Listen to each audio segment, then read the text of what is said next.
নারায়ণগঞ্জে বিশেষ অর্থনৈতিক অঞ্চল পরিদর্শন করছেন বিদেশি বিনিয়োগকারীরা। সেখানে আছেন সহকর্মী ইউসুফ রানা। সরাসরি চলে যাচ্ছি তার কাছে। ইউসুফ, বিদেশি বিনিয়োগকারীদের অর্থনৈতিক অঞ্চল পরিদর্শন নিয়ে সবশেষ জানাবেন আমাদের। অর্ঘ্য, আপনি যেমনটা বলছিলেন, বিদেশি বিনিয়োগকারীরা কিন্তু এই অর্থনৈতিক অঞ্চলটি এরই মধ্যে পরিদর্শন করেছেন। এরই মধ্যে লিনর্ন নামে একটি সুইডিশ কোম্পানি একটি চুক্তি সম্পন্ন করেছেন। লিনর্নের কর্তৃপক্ষ আমাদেরকে জানিয়েছেন যে তারা এইখানে একটি বড় বিনিয়োগ করার জন্য তারা এই চুক্তিতে এসেছেন এবং তারা বলছেন যে সরকার যদি তার প্রতিশ্রুতি রাখে, অর্থাৎ সরকারিভাবে যে সকল সুযোগ সুবিধা দেওয়া দরকার এবং আমলাতান্ত্রিক জটিলতা যদি না হয়, তাহলে তারা কিন্তু এখানে বড় একটি বিনিয়োগ করবেন।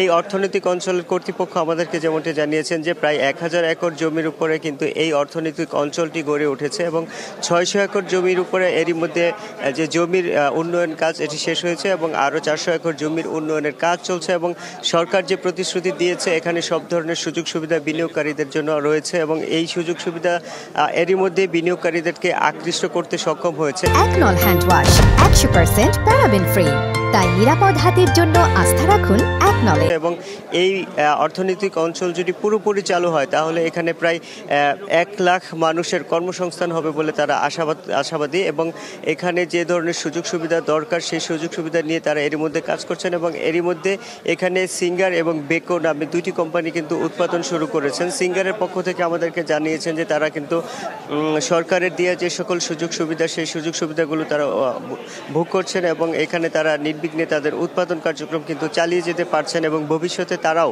সরকারের উন্নয়নের দেশের উন্নয়নের সাথে সাথে তারাও কিন্তু আরও বেশি বিনিয়োগ করবেন বলে সিঙ্গারের পক্ষ থেকে আমাদেরকে জানিয়েছেন। সিঙ্গার জানিয়েছে যে তারা এরই মধ্যে 78 বিলিয়নের একটি বিনিয়োগ কিন্তু তারা এই অর্থনৈতিক অঞ্চলে করেছেন।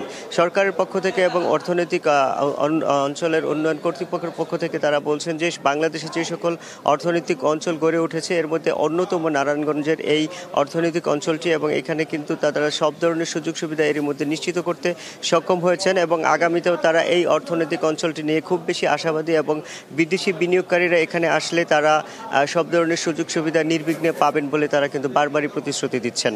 তো অর্ঘ্য, এই ছিল আমার কাছে থাকা এখানকার সর্বশেষ খবর। ইউসুফ, ধন্যবাদ আপনাকে।